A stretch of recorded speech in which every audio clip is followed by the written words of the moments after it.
Welcome back to the Paddle and Fin Podcast Network.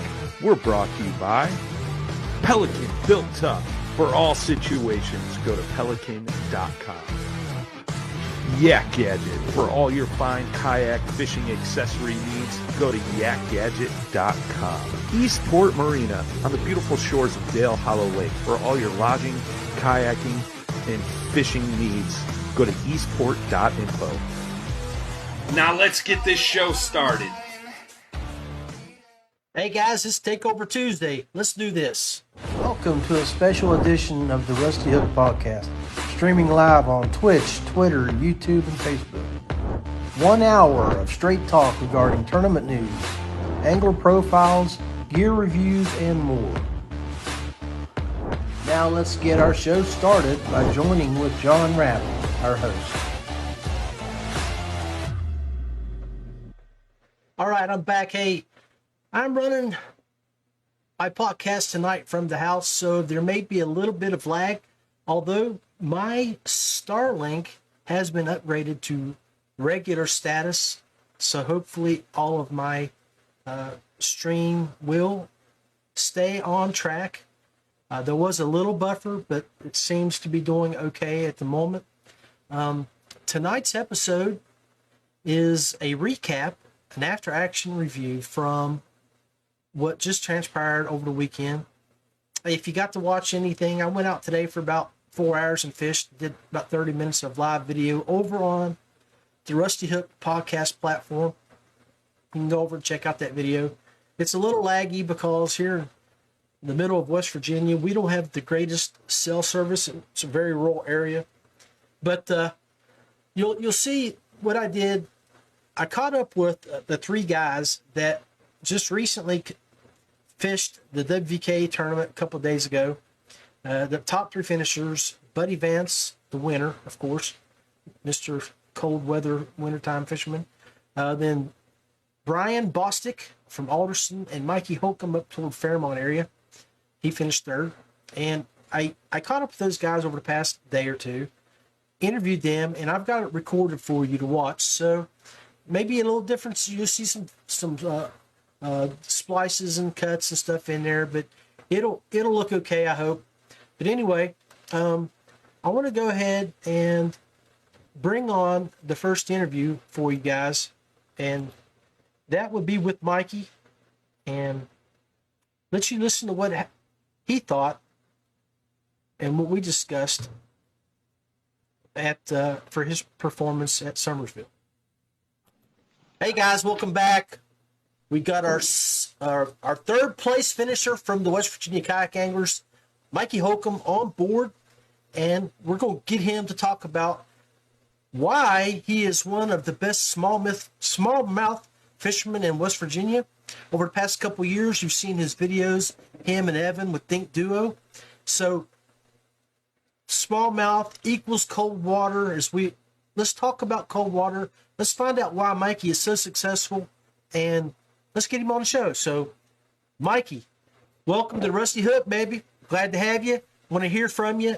Get some details on why you were so successful on Summersville in muddy, stained water for our lake, rising rapidly, where they closed off for the gully. And give us some details on what you did that made Sunday so good for you. So I'll start off by addressing your previous comment. I don't know if I'm one of the better smallmouth guys. There's definitely some Chris Schaefers and there's some legit dudes out there. But I appreciate the compliment. I love my smallmouth. Everybody knows that, and I've really grown to love Summersville the last few years. We fished it. We have fished it in snowstorms. We have fished it in T-shirts in May. We fished it April 2nd. We've watched it come up to summer pool in the same day. It come up 9.5 feet last year. Yep. And I finished 6th with a finesse jig last year with 80 boats on the water. I mean, Summersville is one of those things. It's going to be tough, and you better buckle in, and a couple guys are going to catch them, or a couple people's going to catch them, and you just have to get mentally prepared for a tough day, especially when, like you said, they shut the gates. The water came up 25 feet in 36 hours. It rose 7 feet while we were on it. Yep. I had a point on a little bluff, like a little, almost the tip of a bluff that was underwater by the end of the day, and I was casting 4 feet below it in the morning. So we went, Evan and I, and that's another thing, that comment. Everybody talks about me or knows me for smallmouth, but don't sleep on Evan Adamson for smallmouth, man. He fishes with me everywhere we go, and it's like osmosis. Anything I'm learning, that guy's learning it. So I think you're going to see him emerge this year as another smallmouth guy. But basically, we went there Sunday, and it was like you couldn't do anything wrong. I mean, the water was right. It was stable. It was warming up, and every cast you were catching, you couldn't catch a fish under 13 inches. And we smacked them. Evan had like an 18-inch smallmouth. It was fat. So Sunday, we kind of knew what we were getting into. I figured it would be dirty. Evan made a run up the river, and I ended up in.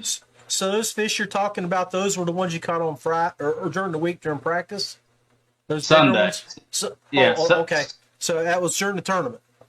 No, that was a week ago Sunday. Oh, okay. That's what I would double check, because you were catching them pre-flooding. So yeah. Yeah. And they were pretty much set up the same way yesterday, they were set up the same way tournament day, except a week ago they weren't moving in and out, because that's something I'll get to, and I think Buddy might have touched on that. And I'm basically going to piggyback off of Buddy, however you order this. We found the same thing. We talked about it at awards. I found fish in a couple areas on Main Lake. There was a little pocket of decent kind of greenish brown water that was locked about halfway down Salmon Run to Battle Run. And it was around the point, and it was locked from each direction, from your creeks coming in and the river pushing debris and dirty water. And the far bank was 2 degrees colder and dirty and just trash mats.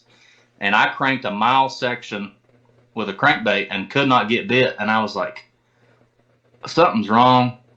And then I noticed it was like 46 and a half. And I had 49 and a half, 50 degrees on a point. And I was like, well, I'm going to run back to the point.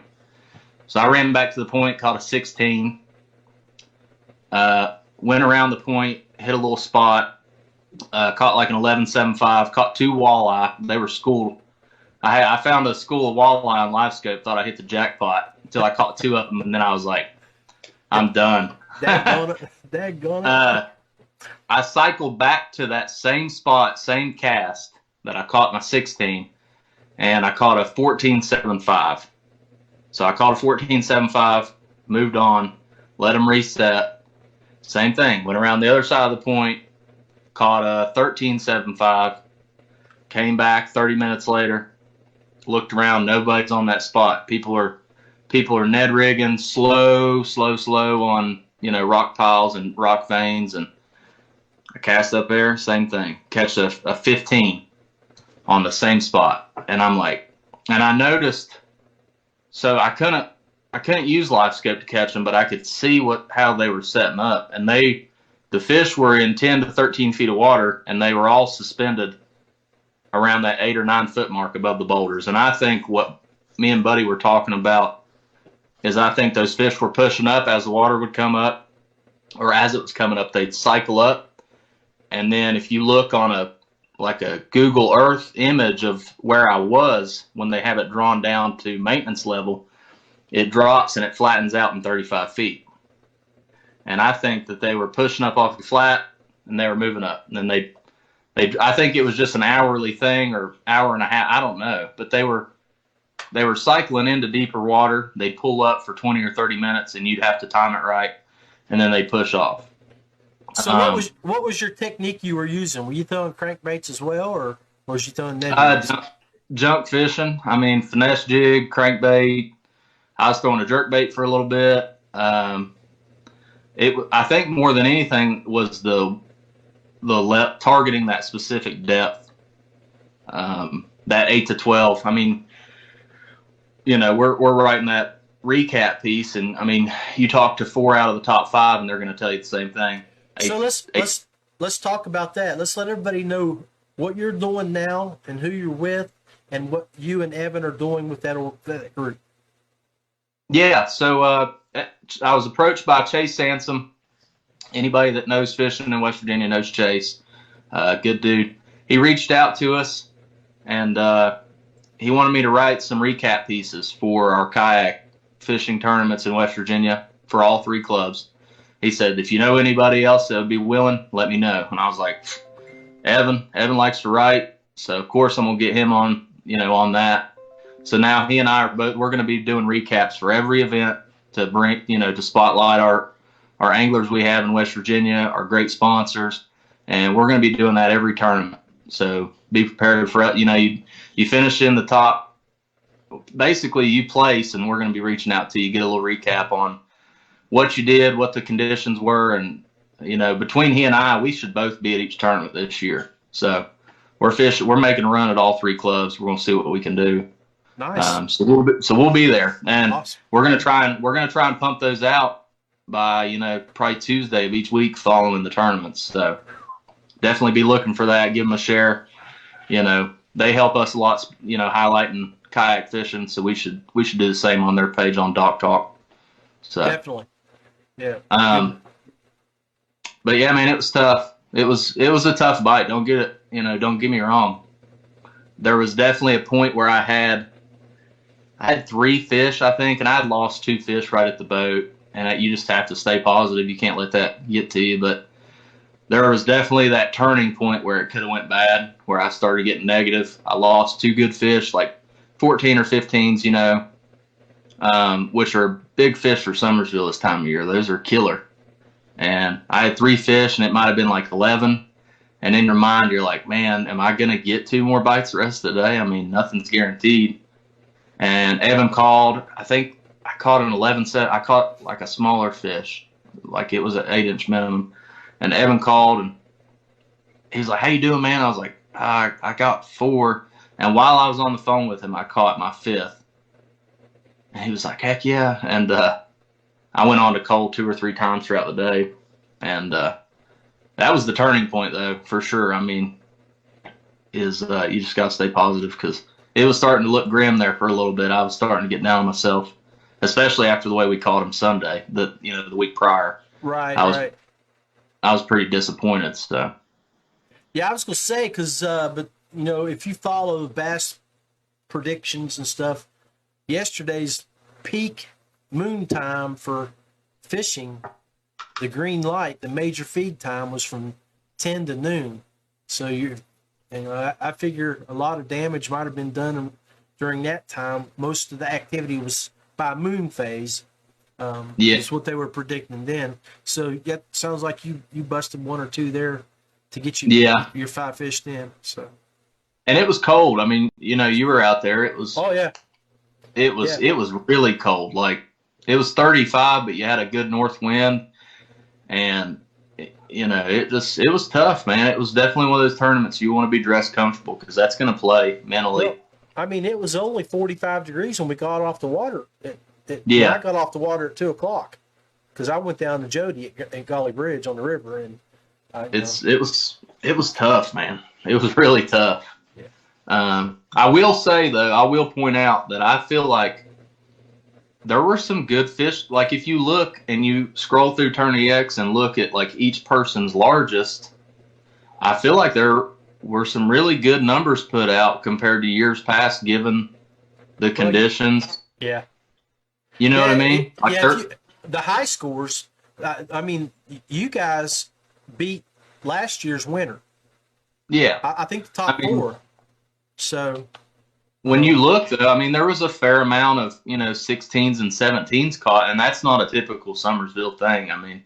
Oh, and even touching on that with Bostic's largemouth. Oh yeah. Yeah.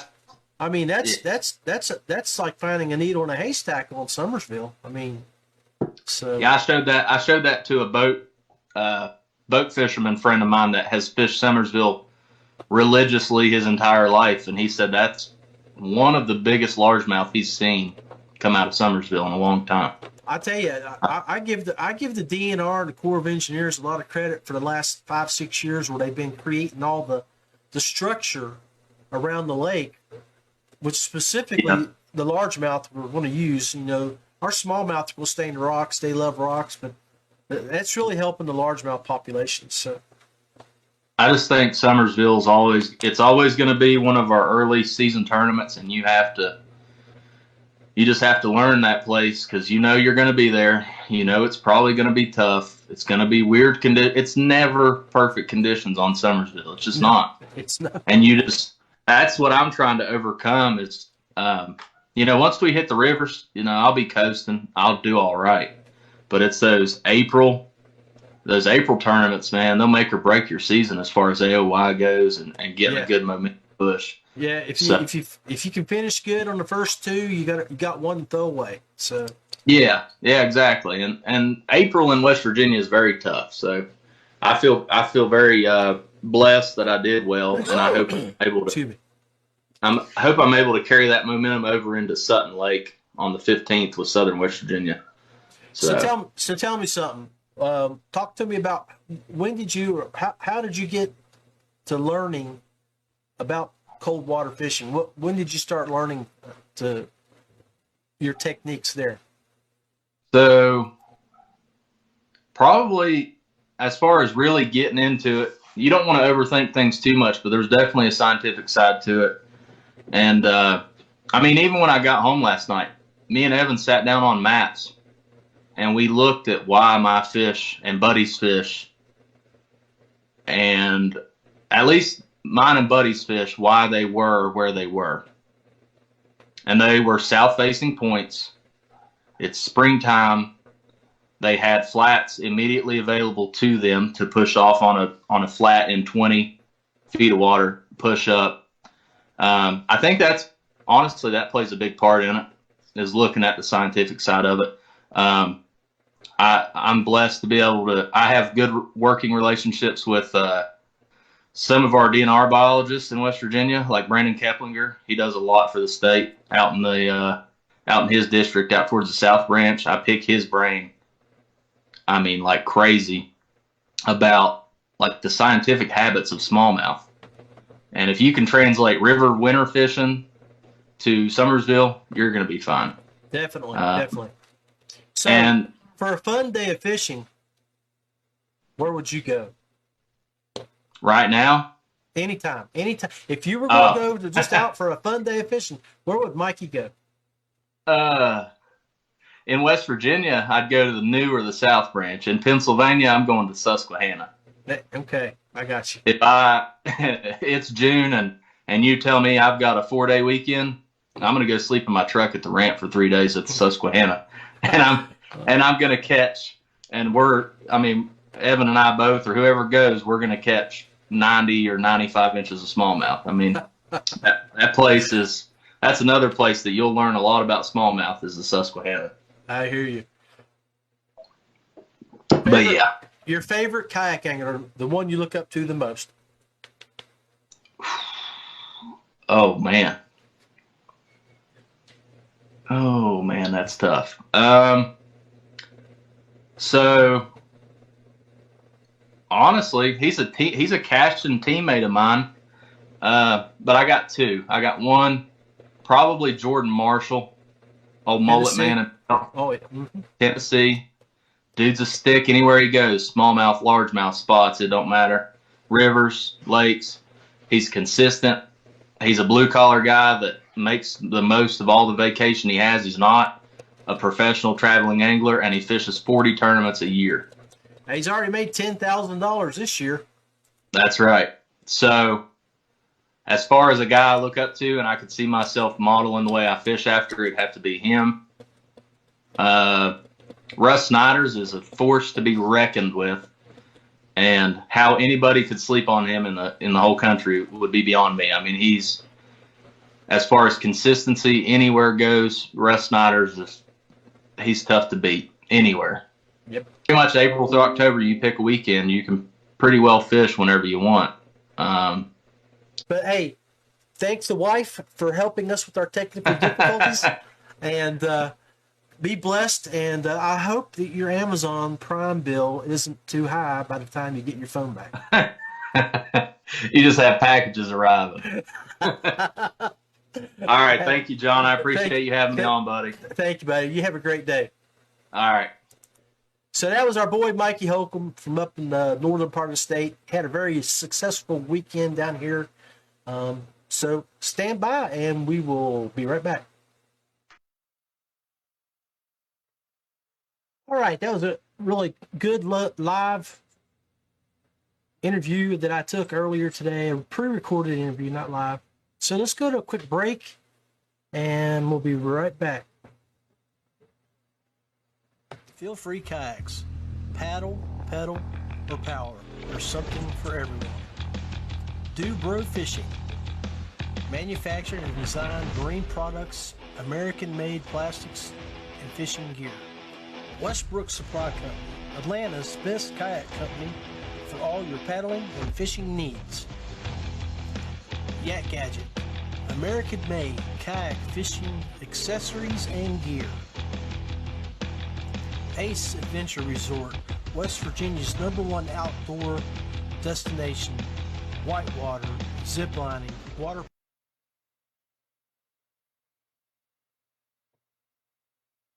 All right, we're back, and got the second place guy that I was able to interview, Brian Bostic.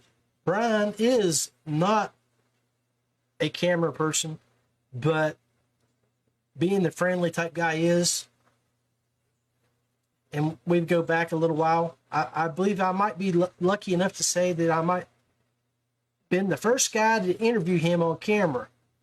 But let's take a look at what Brian had to say. Brian is another guy that's infamous in West Virginia for winning, and he had a great tournament this weekend.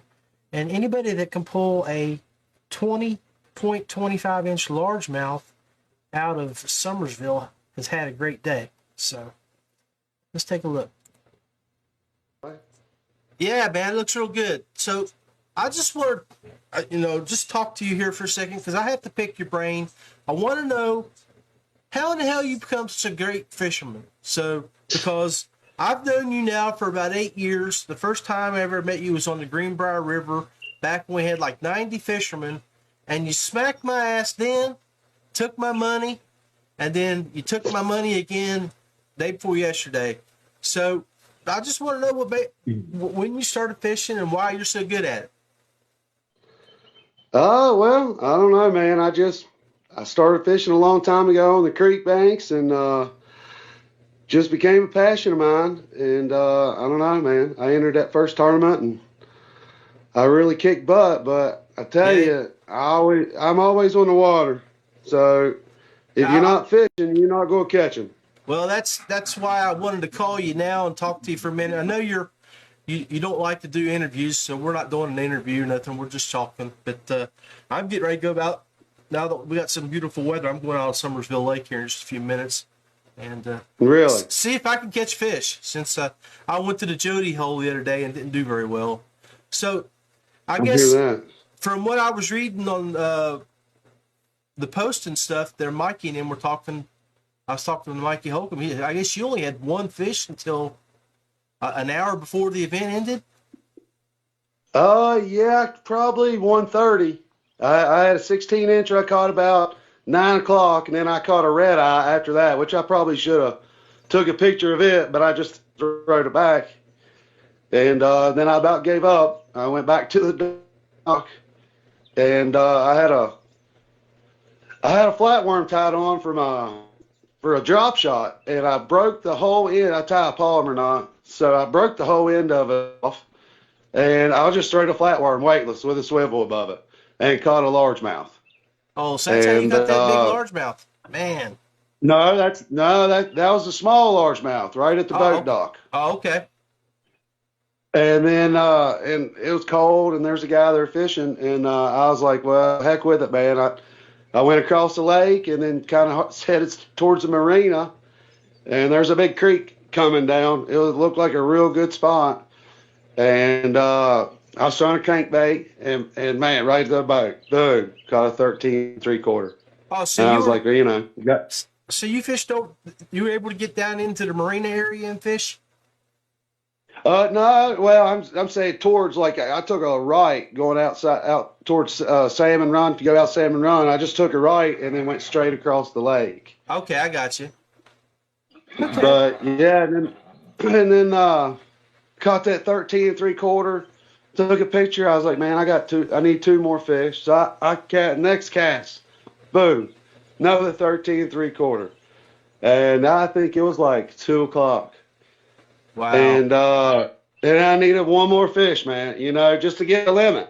Yeah. And I turned around. I seen a buddy coming up the lake, Amos. So I was talking to him. And I turned around and cast it behind me, man. And boom, the crankbait. And then caught that giant largemouth. Sweet. Yeah, it was pretty awesome. So so like those other guys that I talked to, they had a technique that they were working a specific area. You were just trash fishing. You were just out, you didn't find a school of fish. You weren't working a specific technique. You were just, hey, there's some water flowing. You were just making it happen. Yep, pretty much. Yeah, I went left out of Salmon Run initially, and if you go across the lake, there's another big spring that comes through. I forget what it's called. There's a big creek comes through, and I didn't have a fish finder or anything, but Joe, he was telling me that as he went back in that creek, man, it got colder and colder. I thought it would have been warmer, but yeah, it was super cold.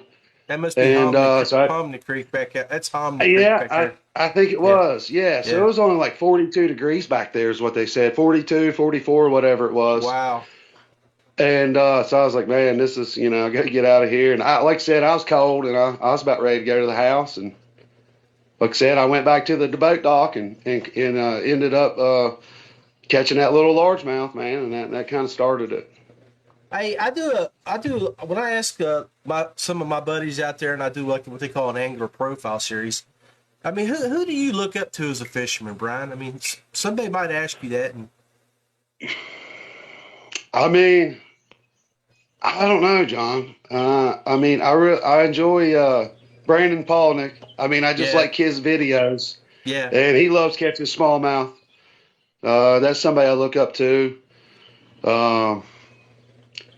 Pretty much everybody, man. Everybody fishes, man, and does a good job and likes to compete. That's pretty much who I look up to. I enjoy it all. So when it comes to your favorite location in the world for a fun day of fishing, if you just wanted to go out, catch a lot of fish, have fun, where would you go? I probably got 3 of them. One of them's a Greenbrier, which has been really tough on me this year. All right. Number 2 would probably be the New River, and the third one is probably Lake Erie. I was going to say, do you make trips up there? Yeah. Yeah. I got to go last year with Buddy Vance, man. I mean, wow. Caught some huge smallmouth. Yeah, and you got to have a set of scales when you go up there. I'm going to take some this year. The 18 inches, man, they'll fool you. They'll be 18, 19 inches and 4.5 pounds, you know. You gotta love that, man. Oh, heck. Yeah. So what? But okay. No, go ahead. Oh man, I was gonna say. I mean, kayak angler do you look up to the most? Kayak angler. I would have to say probably Jody Queen. Man, I tell you Jody what. Queen. If you ask West Virginia who they look up to, 95% of everybody that's answered that question. I mean, Jody Queen is not just a great fisherman, but he's a fantastic human being, and I think that's why everybody loves him so much. So. Yeah, I really do. Yeah, he's a good guy. Almost as much as you, brother. Yeah, I don't know about that. Oh, come on, man. Well, you know we all love you. Yeah, you got that infectious smile, brother. Yeah, I try hard. I've been getting better about having fun fishing. There for a long time that I only wanted to fish a tournament, and I was only having fun if I was fishing a tournament. So I kind of went back and just try to start fishing for fun. You know, even though it's tough, sometimes I just got to step back and, like, you know, I got aggravated the other day in the tournament, and, you know, I just kind of had to sit back and just take a few minutes and cruise across the lake. You know what I mean? And decide what I'm going to do. And like I said, I was getting ready to leave, but I'm glad I did it. No, heck yeah. I mean, so speaking of fun fishing, I was talking to you about this event that I'm going to in a couple weeks. Sounds like several of us from West Virginia might go. Have you considered going to Dale Hollow with us? Yeah, I'd like to, John. I thought my little cousin's graduation party was that weekend, but it's the weekend after that. So that's one thing that was kind of making me nervous about trying to go there. I think I'm gonna try to go down there, man. We would love to see you down there, and a lot of great people that I think that from not from West Virginia, but from Illinois and other locations, Tennessee, that maybe you haven't gotten the chance to meet, but you've talked to on Facebook because they know who you are, based on, you know, your reputation as a hell of a smallmouth fisherman. Period. A lot of good people up there that would love to get to meet Bryan Bostic, and I hope you make that trip. So. Yeah, I hope so. I don't know if I'll be able to go down the full week, but I'll. Even if it's 3 or 4 days, man, I think you'd have a great time. Yep. Looks like we lost your signal there, buddy. Here's gonna pop back.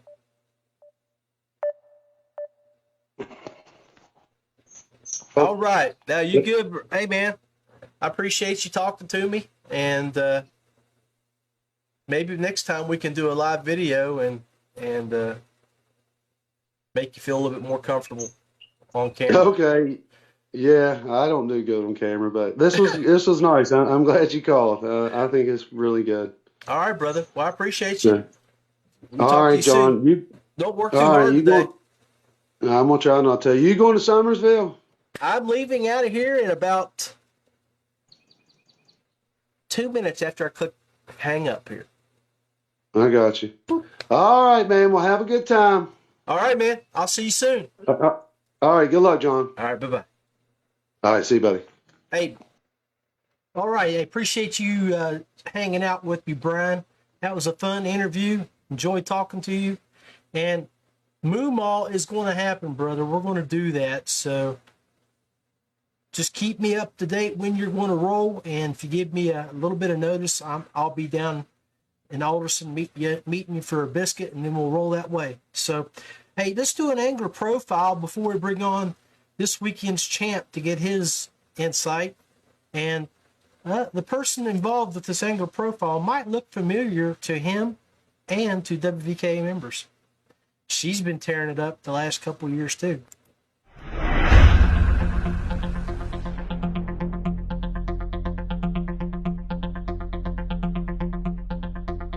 My favorite fishery is Lake Erie.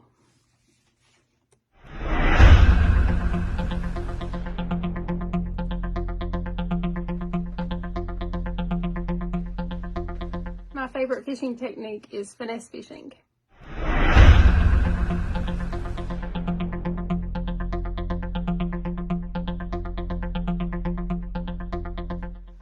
For a fun day of fishing, I would like to go fishing with Lee Livesey at Lake Fork.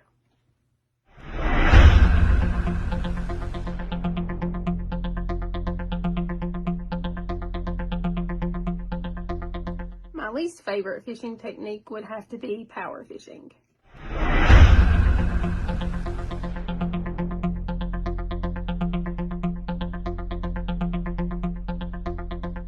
Pro angler I admire most is Jacob Wheeler, and my favorite kayak angler would have to be my handsome husband, Buddy Vance.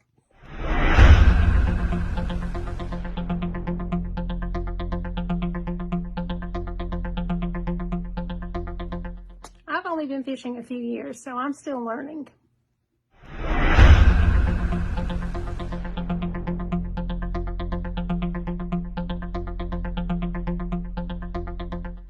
My greatest accomplishment of fishing would have to be beating Buddy Vance at Mud River.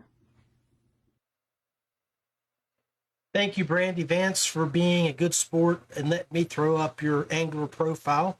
But I thought it was fitting that I would use it on this episode. Used it before. We'll use it again. Hope to add a few more anglers to the Angler Profile series to feature you and what you love about fishing, kayak fishing, and definitely some of the people you look up to, where you like to go, and things like that. So, we've been online now about 40 minutes. My stream seems to be running pretty solid. It's buffered a little bit where I'm on Starlink out here in the middle of God's nowhere. So thank you guys for staying with us, being patient. Make some comments. Let us know what you think of the new backgrounds, things like that. Want to go ahead and bring up Buddy's interview and let you guys hear a little bit about what he had to say for this past weekend. All right, guys, welcome to the Rusty Hook Kayak Fishing Podcast. I am able to get one of the best all-time cold water fishermen I've ever met in my life, who just again won yesterday's tournament, Summersville Lake, Buddy Vance, to come and talk about his experiences yesterday and his life experiences on what made him such a cold water good fisherman. So without further ado, let's bring him on. Buddy Vance, welcome to the show, brother. Hi, glad to be here, John. Thanks for having me. Hey, man, I appreciate you taking a moment out of your day, back out in the backwoods of West Virginia, coming out into the civilization to Absolutely. To talk to us a little bit about your win for 2023, our future trip to Lake Erie, and all things kayak fishing. Man, I don't blow smoke. And if it's cold water, you catch fish. It can be in a pool of this much water, you'll catch a 20-inch fish, or Lake Erie, you'll catch a 20-inch fish. So how do you do it, man? What is your secret in catching cold water fish? Patience. And it's hard to believe because Brandy says I have no patience whatsoever. But when it comes to fishing, I love cold water fishing. It's just something I excel at. I prefer it over summertime fishing anytime. Well, I mean, your track record over the last, 3-4 years, for two tournaments in a row, a couple years ago, you won Mud Lake, or with two different clubs. Then you won this in Summersville. I know you've won other events in April or May. I mean, those 2 months, man, you're hard. You're unbeatable, really. Yeah, it seems to be my best months in the cold water. I'm hoping this year will change. I went out and bought me a 360 where I can, deep water fish a little bit better, fish offshore structure. Right. And hopefully a summertime bite will get a lot better. I hear you. So that's the game plan, to fish a little bit deeper in the summer and fish structure. So Summersville was a mess. We got delayed 24 hours. We had that high wind, but beautiful day, Saturday. Much beautiful day, more day than we actually had to fish yesterday in. But those wind gusts were awful. So they moved it back to Sunday, and then we had all that rain pouring in Summersville Lake. What benefited you? What techniques did you find that had you catching fish? Because I read your synopsis, your post on Facebook. And guys, if you want to learn a little bit about how Buddy did things from just not from this interview, but from what he wrote, go check that out on his Facebook page. But you found fish somewhere and you kept letting them restage. I mean, yes, I knew, this early in the year, with the cold water still, especially a smallmouth, there still won't be in schools at winter pool type fishing. I went straight to a main lake point. That was my first my first choice or my first spot. And I'm thinking second or third cast, caught my first fish. Wow. Very next cast, caught another one. Oh my. Third cast. And they were all keepers. all keepers. Because I sent you a text, about 8 inches, because Brandon had mentioned 8 inches, and I thought I missed that. But every fish, even the ones I threw back, was over 12 inches. Yeah, I mean, But you the had fish almost... I would catch 2 or 3, and then the bite would stop, and I would pull back off, let them rest, stage back up, same spot. I mean, I was on a main lake point, but this spot was very small where the fish were at, and they were just stacked in there. And I guess what, you'll fire them up once you catch that first one. Right. And you catch a couple, and they kind of get scattered, and I'd back off, and they'd group right back up and go right back in there, and every one of them came 2 to 3 at a time. So your technique was, of course, it was a power fishing technique.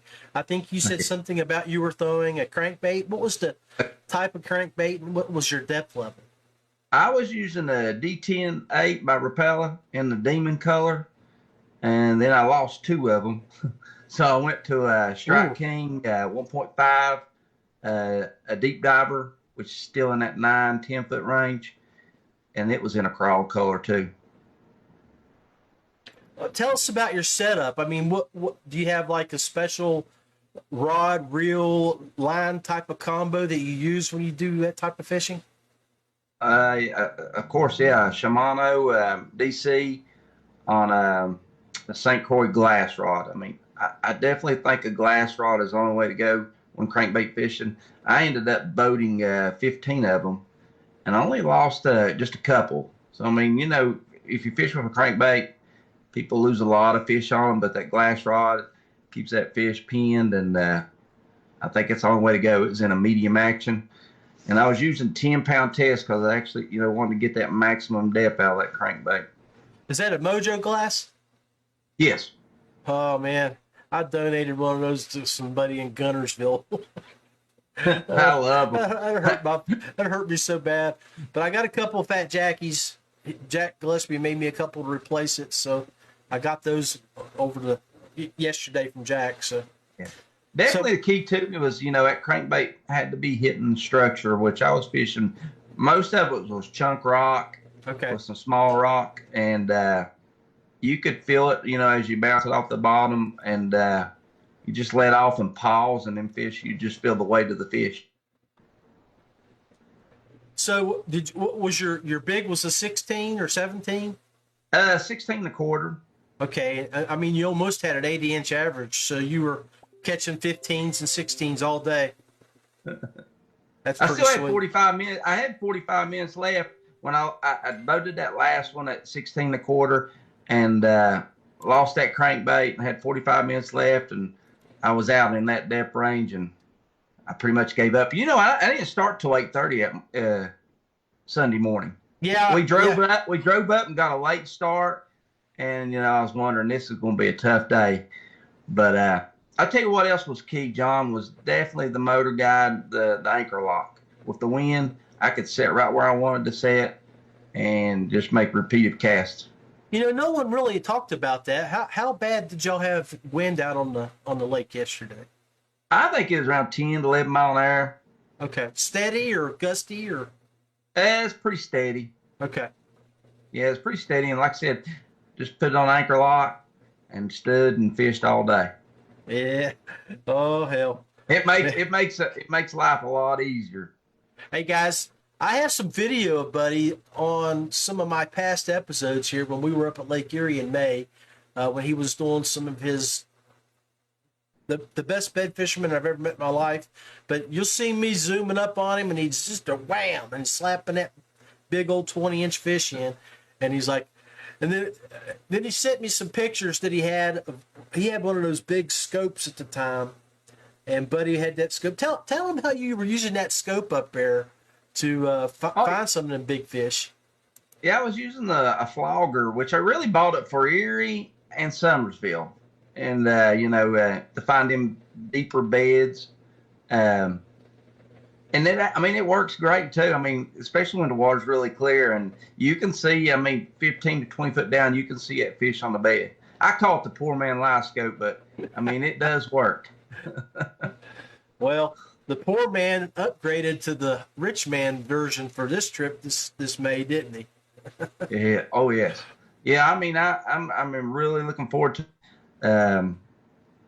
Hopefully, that 360 is a game changer because them deeper beds in an area is hard to see. Yeah, the grass. Yeah. And I mean, it's usually in that 10 to 12 foot range, and you just can't see them. And that's where the bigger fish are, and they don't get the pressure up there. And if you can get on them and figure it out, I mean, your fish will be 18, 19 inch average. Well, I mean, you took our money last year with a 19.25 average anyway, so yeah. Hopefully this year will be better. I mean, with the 360, when that chop gets up on the water and you can't see them no more, I'm hoping that'll be the game changer. So, hey, tell us a little bit about the what makes you such a good cold water fisherman? Did you start learning at an early age about how to fish in the cold water? Early age, real early. I grew up bass fishing with my dad. I swear it's patience, but I know Brandy is going to say there's no way. But, I mean, it takes patience. And to sit there on the same spot all day is hard. But, you got to have enough confidence that the fish are there. You just got to stay with them. Well, see, I could understand the patience part, especially if you're throwing, if you're dropping plastic down there. But you're power fishing, so you're constantly working. I still think that's one of the best times. I mean, to me, it's total opposite. I mean, I want to be power fishing, and that's the perfect time of the year, early spring. These fish are, if you notice them pictures I put, they're all fat. So these fish are feeding. I mean, they're getting ready for the spawn, and they're going to feed up. So why? I mean, if you can catch them on a moving bait, I mean, you can cover more water. Amen. More cast, so the ratio is going to go up. Well, I just want to say you put on a heck of an event yesterday. You showed us why you're the cold water specialist of our area. And just curious if we might see you and Brandy down at Dell Hollow trying to catch some more monster smallmouth. That's what we was talking about that on the way back yesterday. Trying to figure it in. We're definitely going next weekend to Hartwell to fish another BSS tournament. And we're trying our best to work all this in. Yeah, because that'll be 2 weeks after that. So, next should be good. Yeah, so that might, I know with her job and your job, you got vacations precious. So, but we'd love to see if you can come down there. But I'm sure somebody else from West Virginia would like to win the $200 that the Rusty Hook podcast is going to put up instead of donating it to your wallet. I would like to go. I'm hoping that that Hartwell tournament turns out real good. It'll be, much I can read, it'll be a sight fishing type tournament. Them fish should be spawning, so I'm really looking forward to it if I can find the right fish. Where is Hartwell at? Is that South Carolina, Georgia? Okay. So, okay, gotcha. Yeah. All right, man. Well, let's see. Buddy Vance, kayak anglers. Who do you look up to? Kayak anglers? Jody Queen. That's a standard answer. Jody Queen is a hell of a great guy and great kayak angler. Yeah, he is. For sure. For a fun day of fishing, where would you want to go? And I know the answer to that. Lake Erie. It's phenomenal. I mean, it's just unreal what you can catch up there. But I did enjoy Gunfeel. I would like to have another shot at it. I did learn a lot down there, but I'll be going back to that. Good. Well, I've had you on here for about 13 minutes. Any final thoughts on what you have to look forward to for the rest of the year? Looking forward to our next term. I mean, that's going to be a cold water really in Jackson County. So I'm really looking forward to that one. I mean, awesome. They should be some 90-inch stringers caught on that tournament. Yeah, I would think O'Brien should be on fire, and Elk Fork always produces a couple of huge fish too. I looked at last year's pictures and I had 90 plus on that early April like that, or early May, and them fish should be about where we want them. I hear you. Yeah, as long man. as the rain don't blow it out where we can't see. Well, that's the thing is our weather, 15 minutes in the rain and the wind, and who knows. But we got to hope that it is in May, and luckily we'll have a couple good days or 3 or 4 days of good weather before the event so it doesn't get all blown out. I was surprised, if the water come up so quick. I was afraid the fish wouldn't move with it. And Yeah. that part worried me more than anything. It wasn't the cold front. It's just how the water was racing so fast. That was my thought too. It came up almost 20 feet in 24 hours. And then during the day, guys were talking about how they would paddle by one rock and then they'd come back by and the rock was submerged. So I guess it rose 8 to 10 feet while we were out there in 8 hours. Yeah, I sat in the same spot. I got to watch it as it rose, Wow. I mean, it was pretty neat. I mean, it was definitely coming up quick.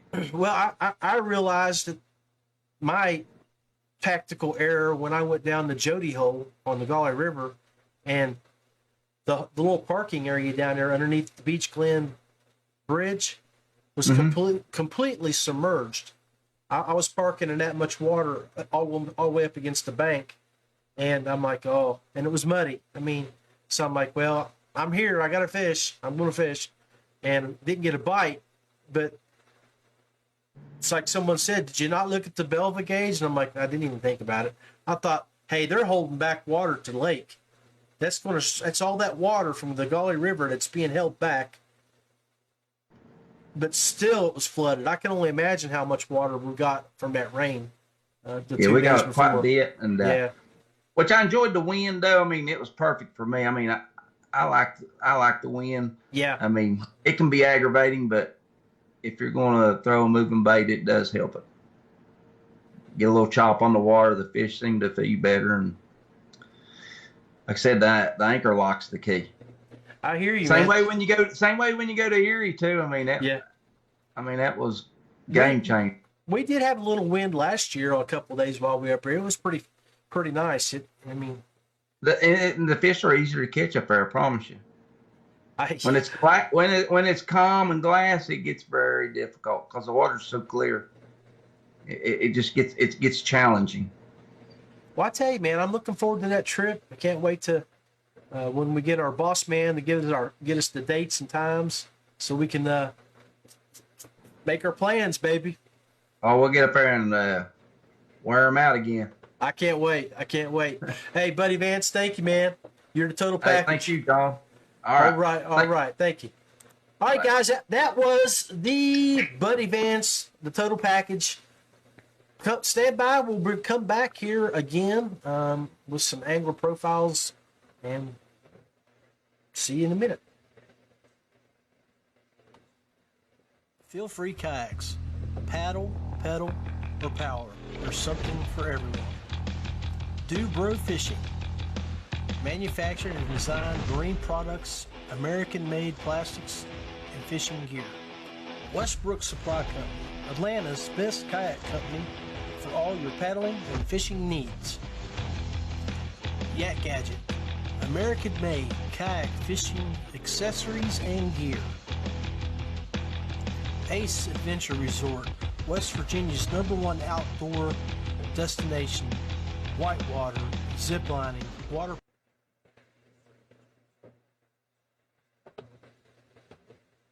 All right. Hope you guys enjoyed those interviews with those three fine men, outstanding kayak anglers. Really enjoyed chatting with them. Always enjoy hanging out with those guys on a monthly basis all over the state, catching up and doing what we love, and that's kayak fishing. Anyway, I figured we'll get ready to start shutting this one down. Appreciate you guys hanging out with us. Look for the next episode next Tuesday. If there's anything that you guys want to see or want to talk about, or if you'd like to join the Rusty Hook, just drop me a message and we'll get you on. And we'll talk all things that we love about. That's this right here. That's what we just did earlier. It's all about kayak fishing. Y'all have a great day. Seemed like the stream did pretty good. Had a little bit of buffering here and there, but we're caught up and we're right on time. So See you next week.